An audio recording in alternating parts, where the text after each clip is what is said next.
This is Greg Pass with the Americans in Wartime Experience. Today's date is October the 10th, 2023. I have the pleasure to sit down with Gary Coe. We're located in Williamsburg, Virginia. Sir, thank you for joining us. Can you tell us your full name and where you were born? It's Gary Coe. I was born in Fresno, California. And do you have any military veterans in your family? No.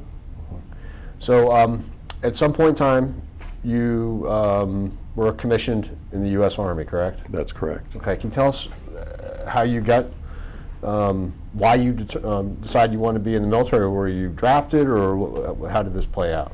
Well, from a decision standpoint, it was the only place that would give me a full scholarship. That's important. But I was led there. My father worked in South America, and at a certain age, they didn't have any educational support.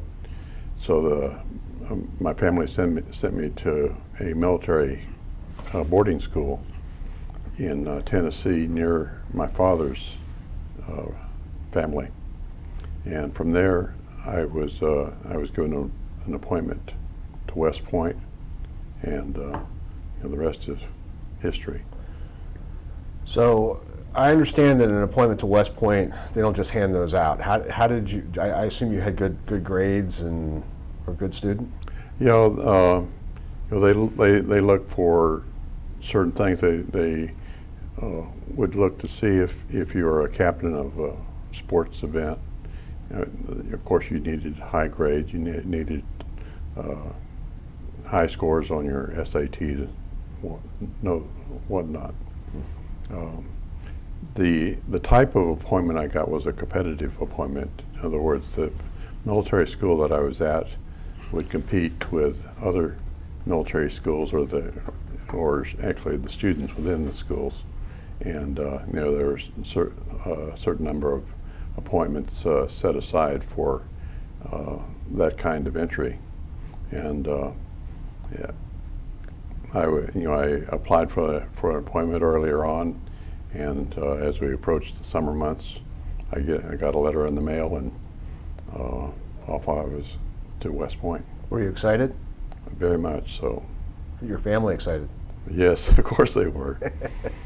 So tell us about your first year. Was it everything you thought it was going to be and more, or was it a lot different than you thought? Yeah, it was because I'd gone to a military high school.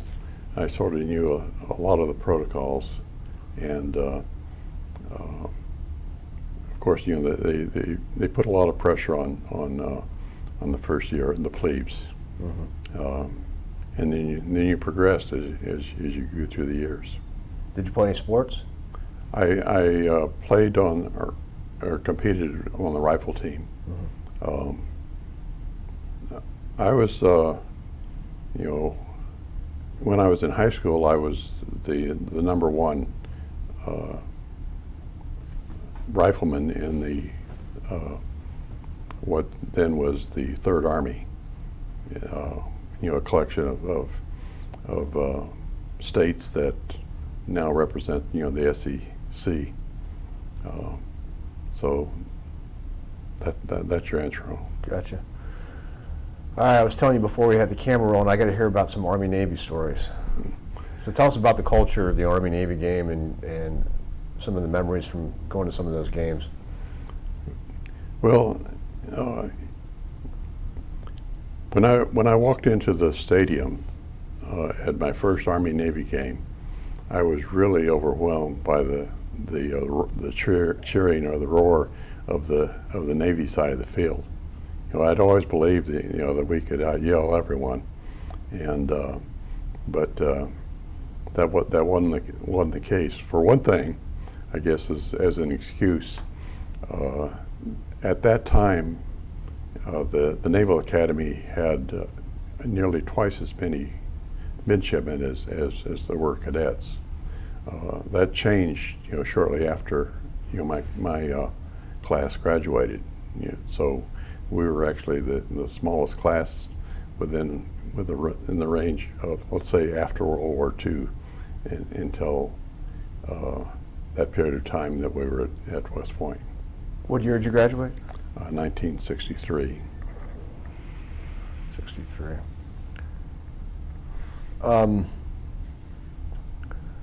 So you graduate West Point, you become commissioned as an officer. Yes. How do you get your assignment for your military occupational specialty? You put in like a dream sheet, and then Something along those lines. But each branch, had a quota that they could fill up to, and then some branches, like the infantry, they were limitless in size. So, in my case, I selected artillery, and then at some point in time, all the artillery cadets, would get an opportunity to choose where they would go. But one of the artillery selling points was they would guarantee your first whatever assignment that you wanted, and that was a factor in selecting that branch. And what did you request? Well, I requested to go to the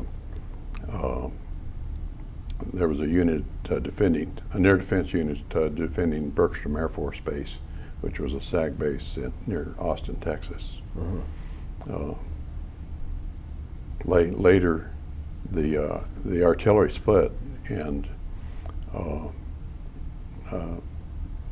a certain group went into the air defense, and the rest of them went into the field artillery. And you were in the field artillery? Actually, I was in the air defense artillery. Okay, gotcha. But the interesting thing is that my next following assignment was more like the infantry. I went from Austin, Texas to Vietnam as an advisor of what do you call it? I guess you'd have to understand that early in the war, we had no combat units. We were there to help, the Vietnamese combat the VCs, or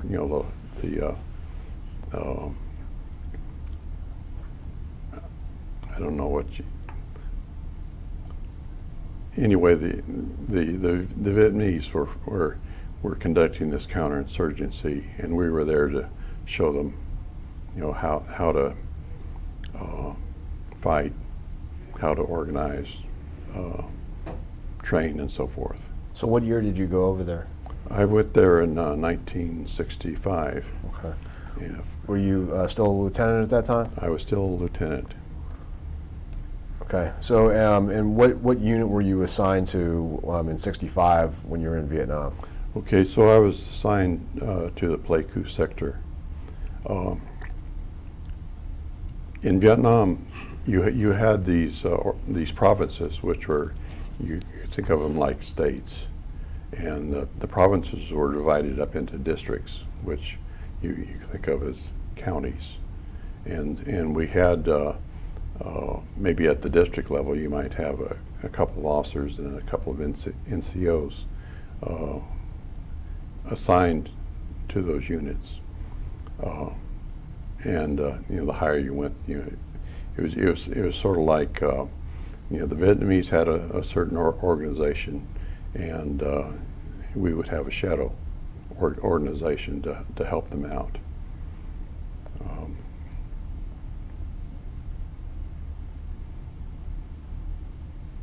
Okay. And what kind of work were we doing to help them out? Was it? It was a lot of different things. Again, if you use the analogy of the province and the state, the province chief is called the sector chief, and the sector belonged to. It was organized by the states, but it was a military organization. Mm-hmm. So, we had this mirror organization. So my duties were varied. In some respects, since I was the junior, officer on the team. I got a lot of the ash and trash, but I was also put in charge of a platoon-sized element they called an Eagle Flight. An Eagle Flight, the idea was that we would get information that maybe there had been a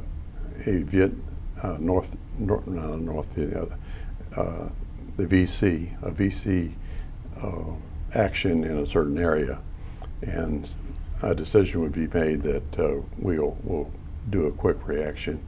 We'll jump our guys onto helicopters, fly them out, and then have them take care of whatever the challenge was there.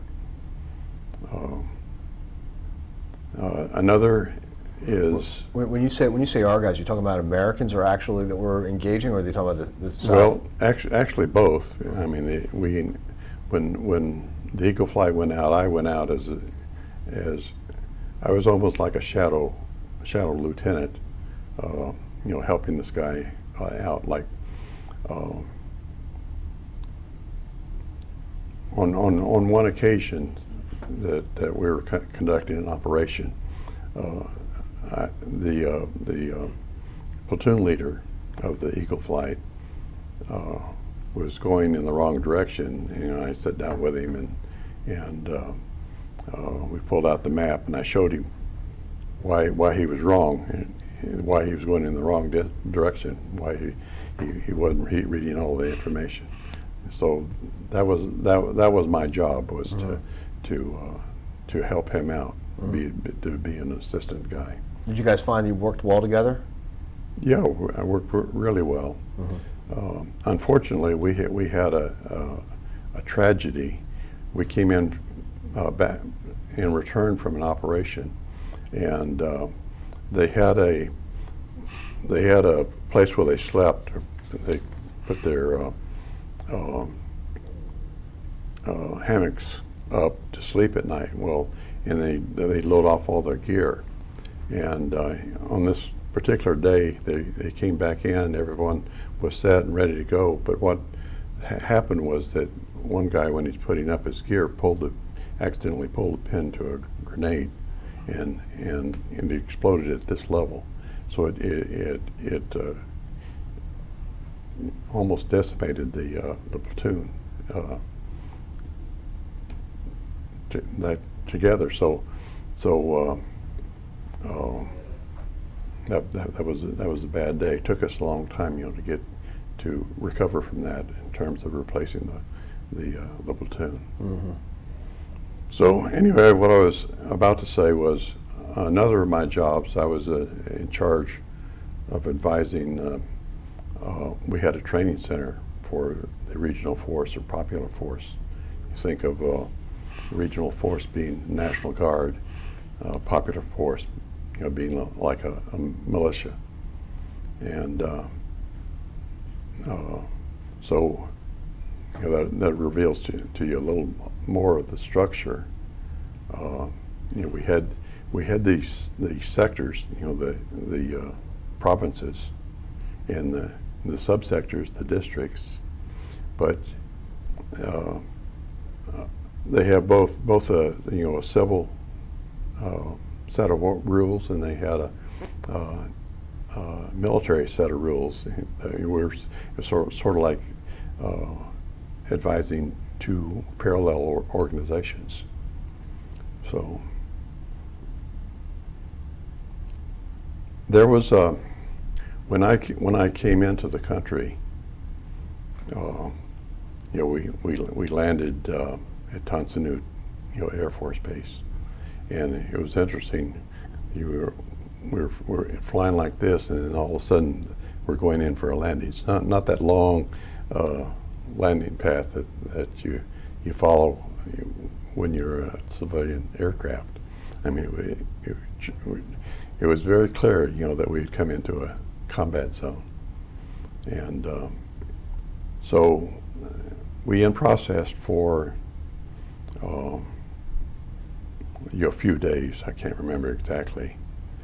And they did all the things that you would think that they would do in an in-processing phase. They issued us special combat jungle boots. They were lighter than the leather boots that we were used to back in the States.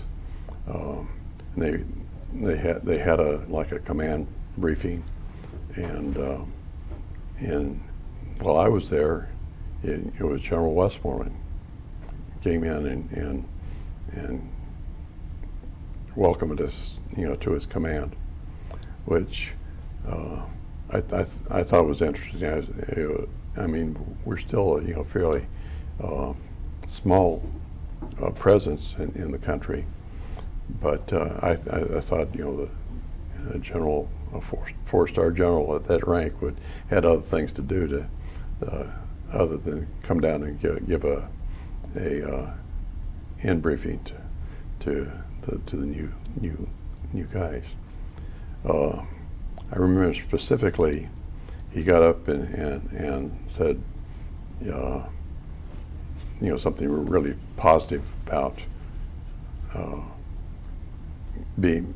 coming in the country. He says, I know you're all volunteers, and he would pause and he says, I know you may think that a little brash, but you all came here because that was what the action was. And I thought that that's remarkable, because that's exactly what I felt. So I'm sure that was a common feeling of other people who had come into the country. When I was in Saigon, we had a restaurant blow up. So it's pretty clear that we're no longer in a non-combat area. It's a big change that had to be made. They put me up. They stuck me into a room of a hotel. They'd rented hotels to use as BOQs. And This in Saigon? This is in Saigon. There were two other soldiers that lived there. Clearly, that was their home base. But I never saw them, except one night a guy came in around 3 o'clock in the morning, got into bed, slept for an hour or so, and then he was gone. So it was interesting to me, the organization that we were, dealing with. So when I finally, the intelligence briefing, they talked about the action that it was occurring up in the highlands where Pleiku was. In fact, a major action had occurred there, and there were a lot of concern about people getting orders to go up into the Central Highlands where Pleiku or Khantum were.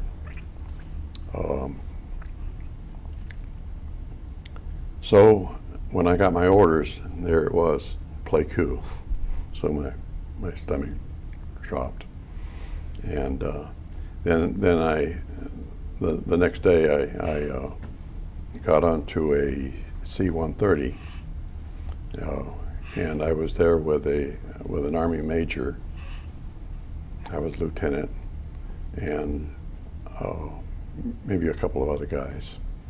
And it had turned out that the major that I was with was coming back from his debrief of General Westmoreland. He was there to tell what had happened.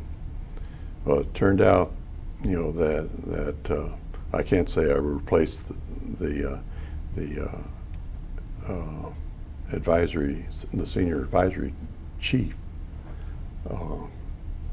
but his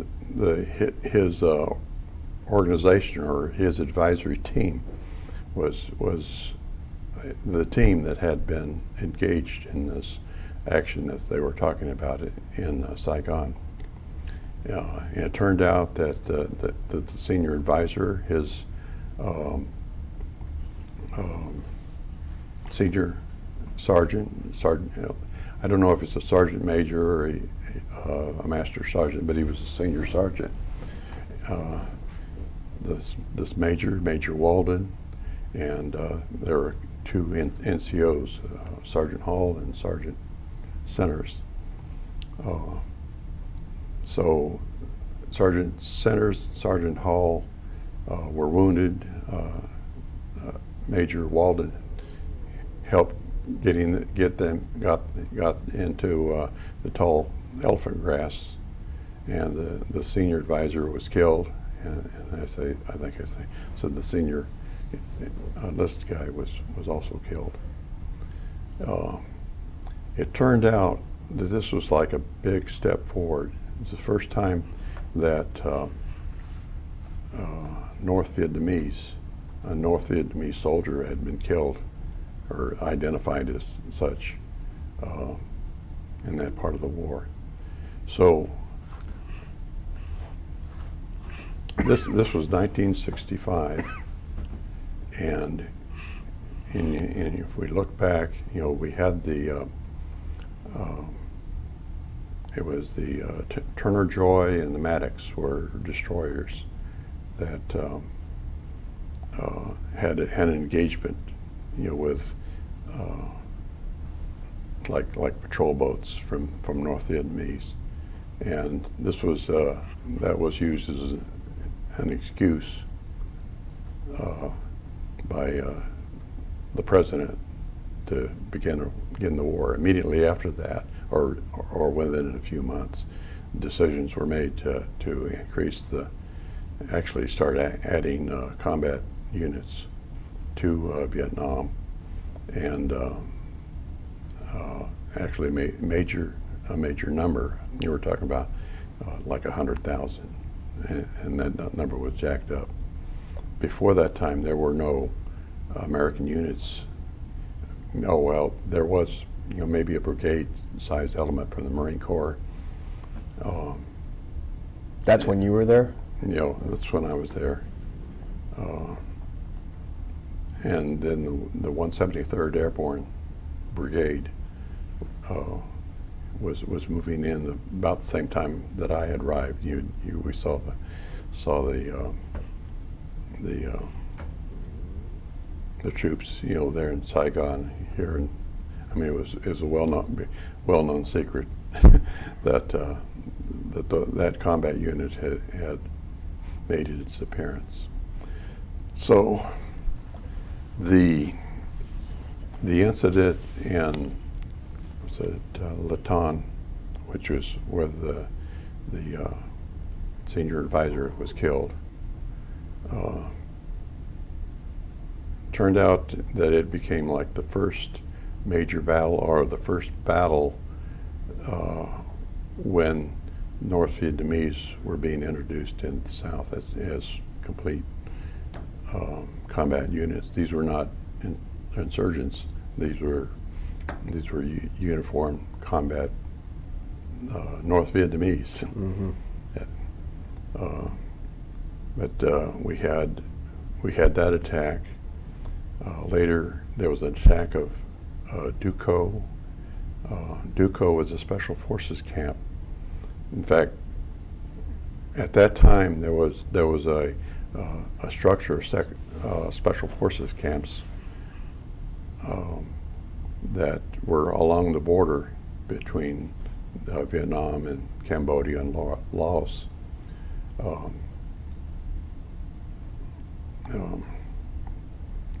And it was an ideal target for the North Vietnamese. In fact, already the technique of attacking some location. Let's say you attack a special forces camp, and then the Vietnamese would send their troops down the road, and then they would be ambushed.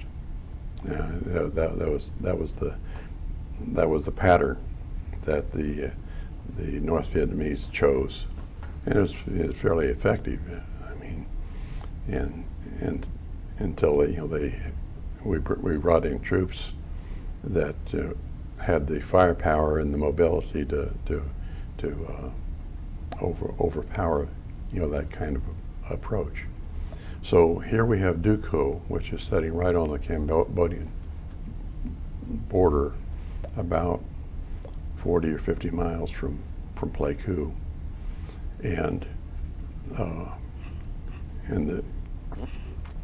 the theater of all this was I learned later that the North Vietnamese had loudspeakers that they used at Duco. Well, actually, the district headquarters, Latan, which was almost co-located with Duco, and the rank people in Pleiku, didn't know what was happening, and they lost communications, and so there was had to be a decision. What are we going to do? And they eventually put together a sort of ragtag outfit to include the Eagle Flight I told you about earlier, down the road, and they were ambushed about halfway between Pleiku and Latan. Later in the day, the combat that occurred in the initial ambush, the North Vietnamese had withdrawn to another location, and then that group continued on down the road, and they were ambushed again. And again, this was a less organized group operation. And they went down the road. They policed up, whoever was living after the attack on Latan, and they backed up the road, and they were ambushed a third time. So it was a big mess, and it was, that was part of what was happening up in the Central Highlands. There were other things that occurred in different locations, but what I found out later was, this was all part of an organized plan. They attacked the Latan, but later they put together a more organized group, sent them down the road to attack Duco, and that wasn't going well. So they reorganized. They brought in some like a tank battalion and other ground forces, and their initial attack was rebuffed. It looked like Duco was about to be overrun.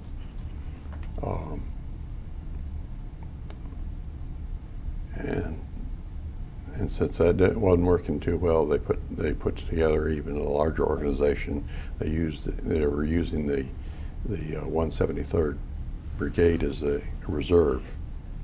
That had freed up some more Vietnamese troops, and they again attacked. They attacked the North Vietnamese that were attacking Duco, and repulsed them. So we had that event, and then later on there was a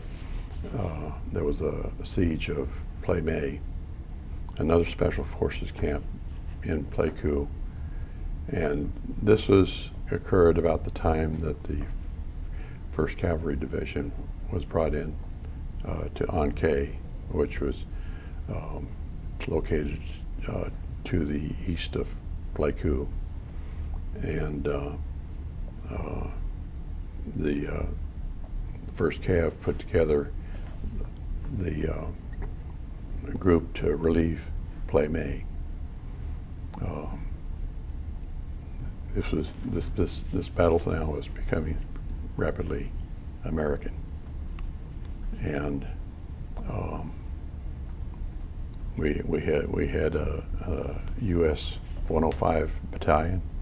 We had two infantry battalions that were eventually going to be engaged in this operation, and they had another battalion, infantry battalion, in reserve. Now, if you've seen the movie, they were soldiers when and young. It was commanded by Hal Moore. One of the battalions commanded by Hal Moore, and his unit and another unit landed respectively at landing zone X-ray and landing zone Albany, and they engaged in a battle that I've read that it was produced more American casualties than any other incident in combat in Vietnam. You'll have to go some other place to verify that, but so you read about it in history and decide whether we won or not. It was pretty tough. Now, working a platoon leader for Colonel Moore, Joe Mond was recommended to receive the Congressional Medal of Honor for his contribution to the battle in what they call Ya Drang Valley, and I forgot the helicopter pilot's name. He also received it, but he received it within the last few years. And there was one other guy that I think his name was Freeman, who won the Congressional Medal of Honor for that. So I escaped the worst of that. Was that battle, did that occur while you were over there? Yes. So I had some role, albeit small, in various aspects of what we've talked about.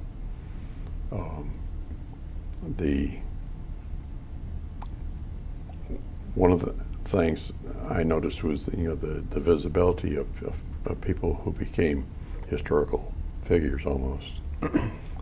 Later on, I worked for Hal Moore, a member of the Army staff. He retired. I also worked next to Joe Mond, who this was in Desper. In the first battle with the Duco, Major Schwarzkopf, later General Schwarzkopf, was the advisor of the initial relief force into Duco, and it seemed like everywhere you look you see celebrities of different forms. We had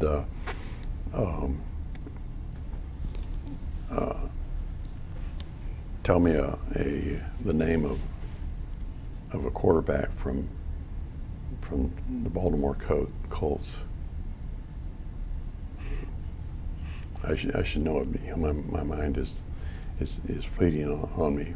But he and Willie Richardson and Ray Nitsky all showed up at our door. We lived in a house in Pleiku.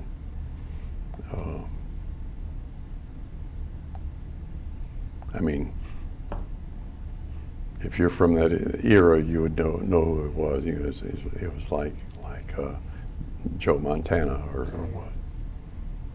what. But you probably don't remember what the Baltimore Colts. No, sir. So you were there from 65 to 66, or? Yes.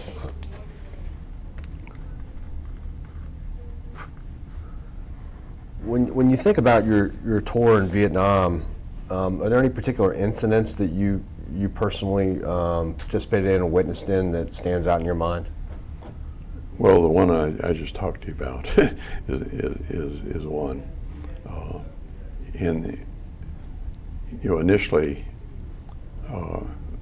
the province provided an officer, an American officer to the Cav division when they were coming in. So I could tell them where things were and whatnot.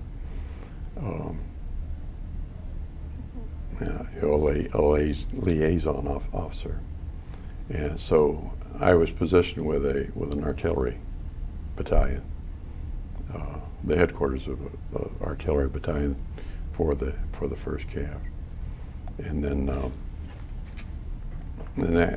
after some time when the unit started moving around, and the American units decided what it was they were going to do.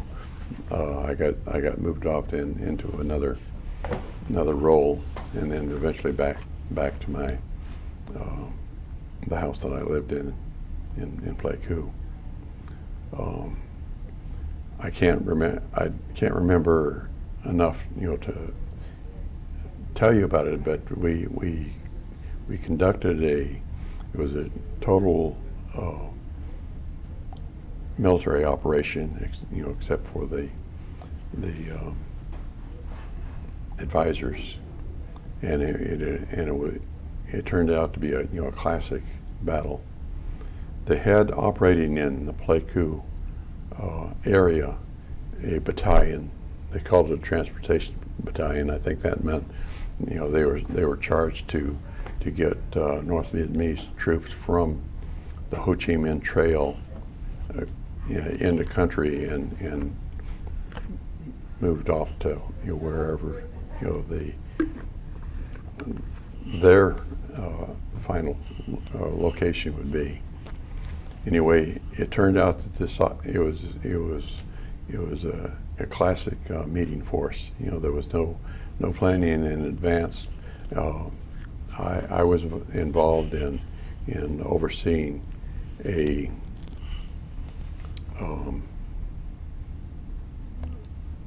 operation it was a logistical operation to move stuff, rations and ammunition and stuff, up into Kontum, which is located to the north of Pleiku. And this Vietnamese battalion, or North Vietnamese, but actually it was a VC battalion, moved into a village, and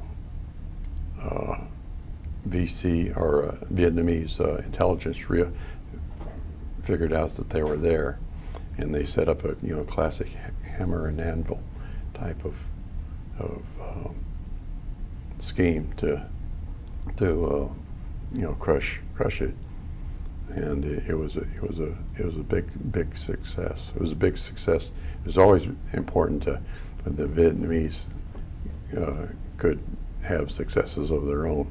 They wouldn't have to rely on American units that were there, and that stands out in my mind. But it's probably like the Battle of Chi. But I assume when you first got over there and there was strictly an advisory capacity at that point, your rules of engagement, I assume, were pretty strict, or how did that work? It's probably the other way around. Really? One of the things that we worried about, there was they had an airport, or it was the Airborne Ranger battalion that was caught in this engagement. I don't know much of the details, but what I do know was that the advisor, another lieutenant, and his assistant. He may have had two NCOs working with him. Had got in the middle of this engagement, and the people they were advising were leaving the battlefield, going AWOL. And but this guy, I talked to him about it. He had some interesting thoughts on escape and evasion. He was able to survive with his two NCOs.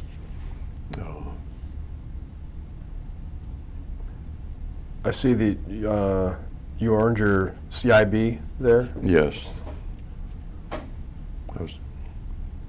And Bronze Star. Well, Yeah.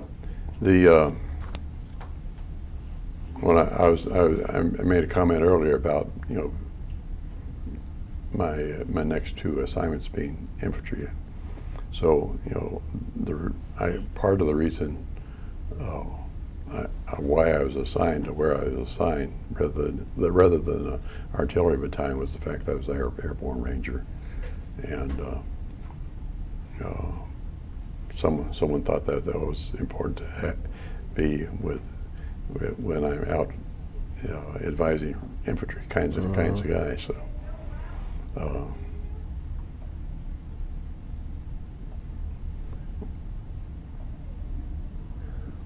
Any incidents that stand out in your mind as being particularly frightening when you're over there? I know there's probably several, but I think a lot like every unknown situation that you get into,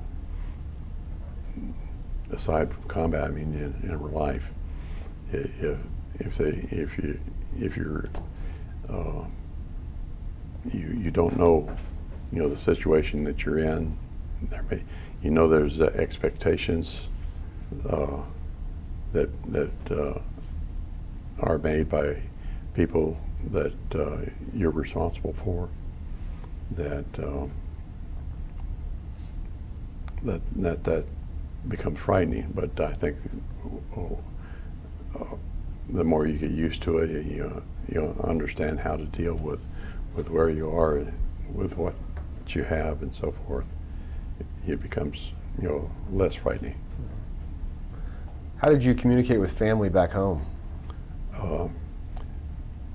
Well, I communicated by letter. It was possible, and I knew some people that were able to. You could interface field communicators, with the telephone company. I mean, you could actually call back and talk to your wife, who was maybe at Fort Bragg or some other place.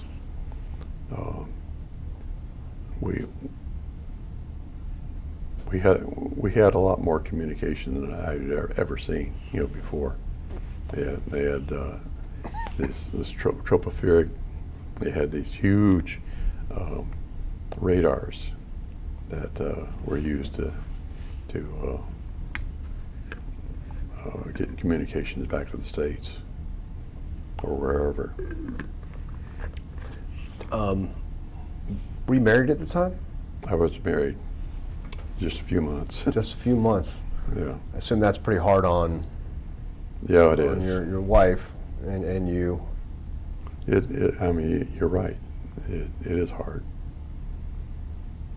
And did you find that letters were pretty reliable? Were you able, did you find that the mail service was pretty reliable to get to you, or are you getting letters like 2 months late?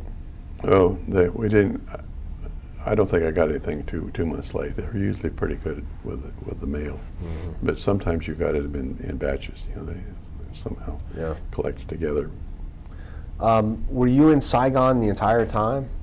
I was in Saigon for only a few days. I was there for the end processing. Okay.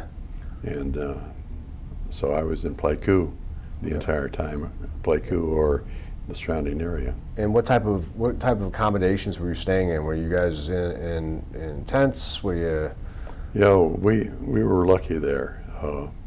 we lived in a, it was a French guest house, and I mean, it was stucco. We had mats for the floors. I mean, we had like rattan benches and chairs. We were in pretty good shape, and we at some point in time, our boss was able to negotiate a what do they call it? Anyway, we got a reefer, and then we whatever it is that you use to cook on. I can't remember exactly. We had a bar that was filled with alcohol. The alcohol was cheap, and later on, drugs became a problem, but not while we were there.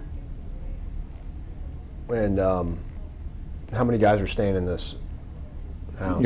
It depended. We were in transition. If I, think of the operation I told you about in the first. We were missing a senior advisor. We were missing a couple of NCOs. We didn't have all the people that we needed in the first place. We had an intelligence guy. We had a psychological warfare guy, and by the time I rotated back, the team was pretty much filled. But it took just about a year to do that. Mm-hmm. But we're talking about I don't know, 7 to 12, that we grew into, grew back to. Mm-hmm. What about food? You guys just eating sea rations, or? Well, actually, we were in Pleiku City, but north of Pleiku City, they had a MACV, Military Advisory or Assistance Command organization, and they had a lot more resources than we had. And one of the things, they had a mess hall, so we could go. We jump in the Jeep and go to the mess hall. Mm-hmm. But later, as the year moved on, we got the stuff that we could cook things ourselves, and they had a system of providing movies. One of my tasks was to go get us a movie projector, and so I went down to Saigon and negotiated to get a projector, and we showed movies at night, maybe a couple of nights a week. One of the movies that I remember was Goldfinger, and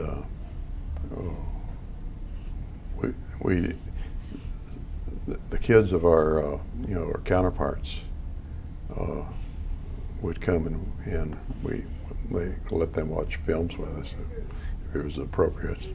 Probably got a kick out of that. Yeah,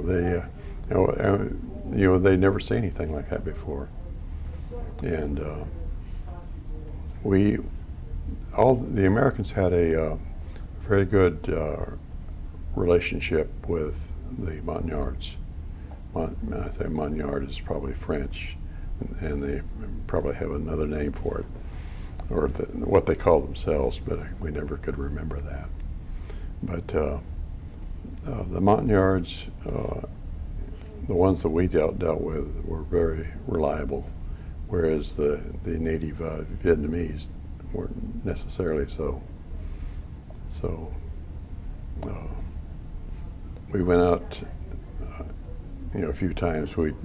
Maybe if we had someone visiting us, take them out to Montagnard Village, and they would have this big jar of rice wine, and you could have a straw, stick it in there, and you could actually get drunk on the rice wine.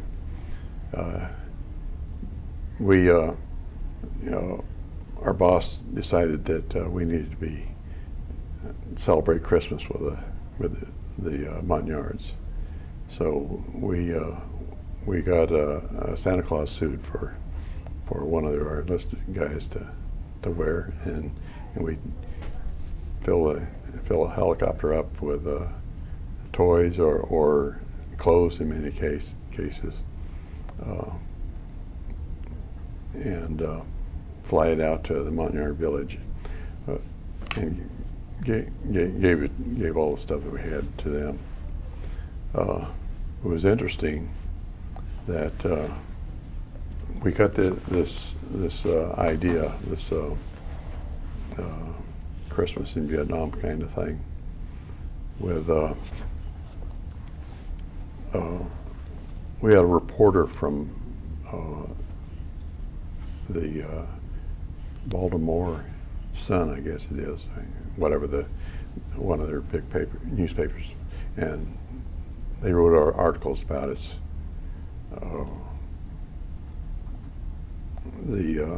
And we got a lot of interest. And we got this guy. There was a guy out in Midwest, maybe in Kansas, who started sending us stuff.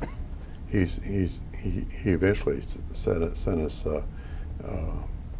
enough stuff that we could clothes mostly, the stuff a Connex with. And so what we found out later was that we would go out and give this stuff away, and then the powers to be on the Vietnam side would go out and take it back from them, sell it, make a profit. Mm-hmm. So we had that kind of corruption, that we were dealing with on one side, while we're trying to do something positive on the other. And probably that attitude was a major contributor to why things fell apart for us. You were a career officer. We were talking before we started the tape. There's no way we can get to everything that you've done, but I do want to hit some highlights. In addition to your service in Vietnam, you also went back to West Point to serve on staff, correct? Yes, I was.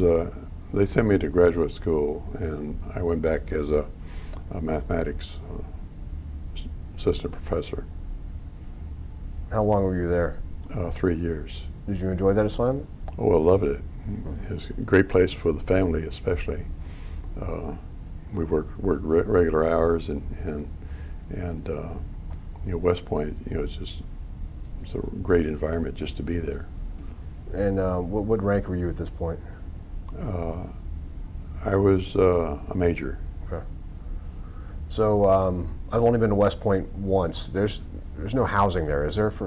Oh yeah, there is. So did you live on post?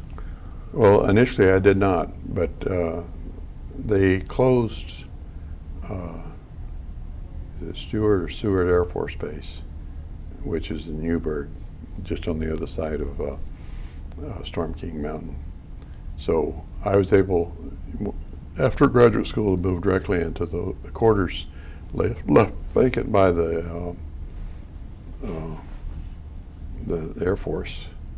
And then I was promoted to major within a few months after I arrived there, and because I was out of cycle, I was able to move into anything that would come available, and they made some quarters available about halfway through my first year. So, but they have probably had a fairly complete set of quarters. They still had some people living off post, Mm-hmm. but they built a lot before and after I arrived. Korea?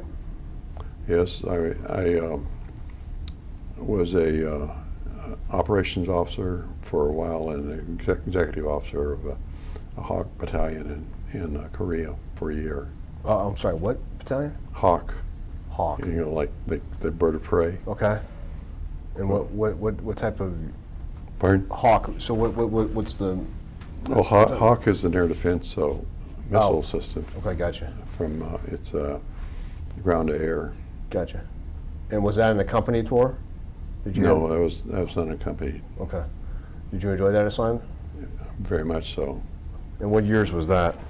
Approximately. It was 1976. 76. Okay. It's easy to remember because I was there the entire time. Pentagon? Yeah, I had a lot of time in the Pentagon. I worked in DESPER as personnel, the research and development, and I worked for the chairman of the Joint Chiefs of Staff as a part of a group to give him an independent assessment of services requirements and capabilities. That was back in the, I forgot what they called it, but anyway, the Congress wanted to push jointness, and you know, before the changes that they eventually made, you know, the services ran their own operation, and they, between services, you know, the pie was roughly a third, and a third. But it wasn't exact, and there was a lot of concern that you know, when we go to war, we fight, you know, across the services. But if you're not in war, then you live in, if you're a Marine, you live in a Marine organization, or if you're a Navy guy, but you're not concerned about what that means in terms of a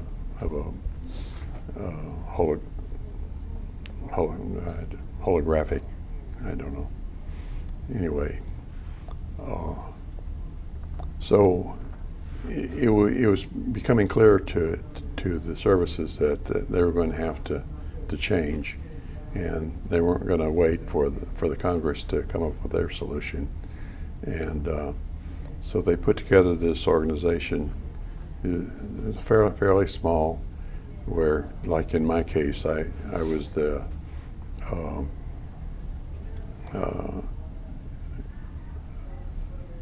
strength, the human element guy. You know, we had you know, someone there that knew about intelligence, and someone there that knew about operations. They had guys from guys who had flown aircraft. You know, sort of a mixture of, you know, what you might see if you cut across all the services. Mm-hmm. And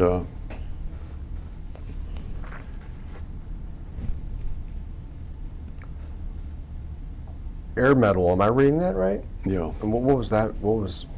Well, part of my job was I would go up and you know, do air recon.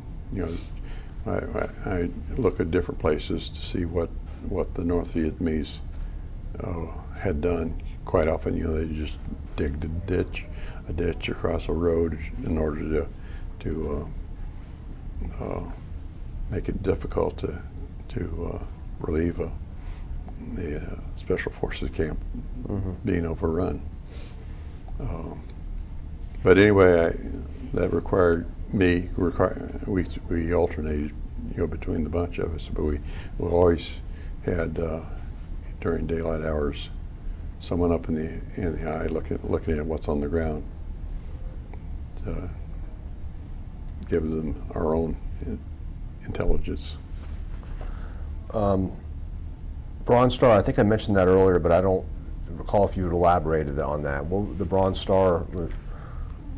I got a Bronze Star because I was there. That's the simplest way of looking. Because you were where? In combat. Okay. Back to Vietnam. Are there any particular memories of yours that you wanted anybody to know about? Any incidents that you participated in? Any friends of yours that you think about when you think about Vietnam? Is there any particular incident we haven't talked about that you personally participated in that you wanted to share with us? There probably is, but I'm running out of. Gotcha. Okay, that's fair.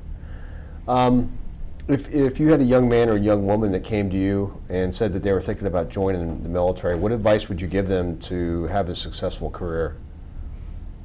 Well, that's a sort of a two-parter. One has to do with whether they really need to be there.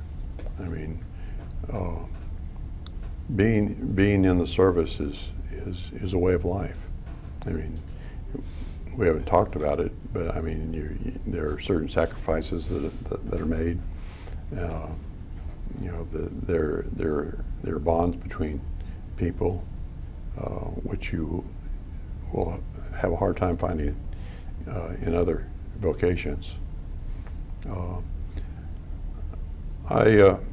I have a granddaughter who graduated from West Point. She's an Army captain now, and I made it a point not to influence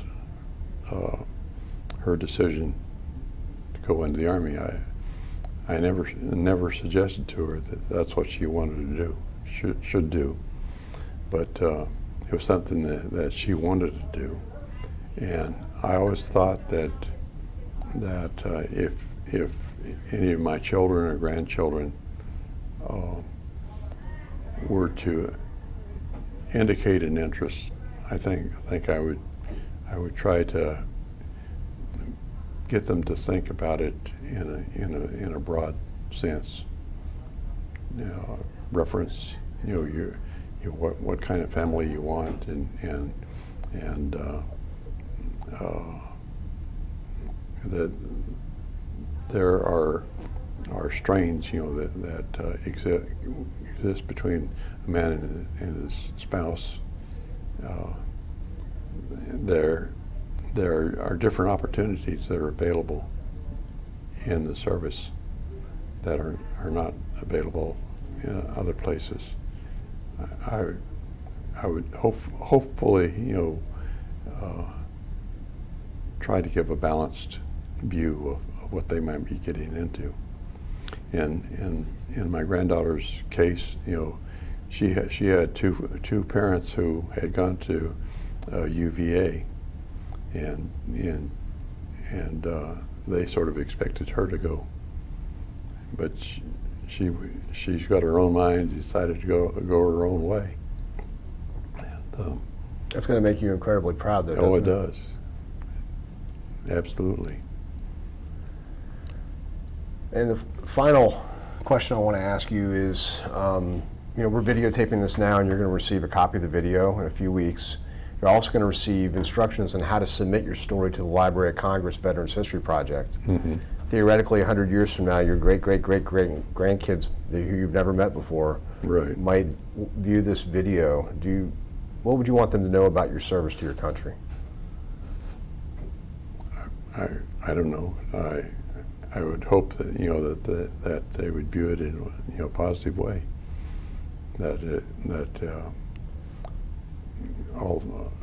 Although it is can be a tough life, it's also an honorable life. You have anything else you wanted to add? I don't know. I've been rambling here. Well, on behalf of the Americans in Wartime Experience, thank you for coming in and telling us your story today, and more importantly, thank you for your service. Pleasure to meet you, Colonel. Thank you. Certainly.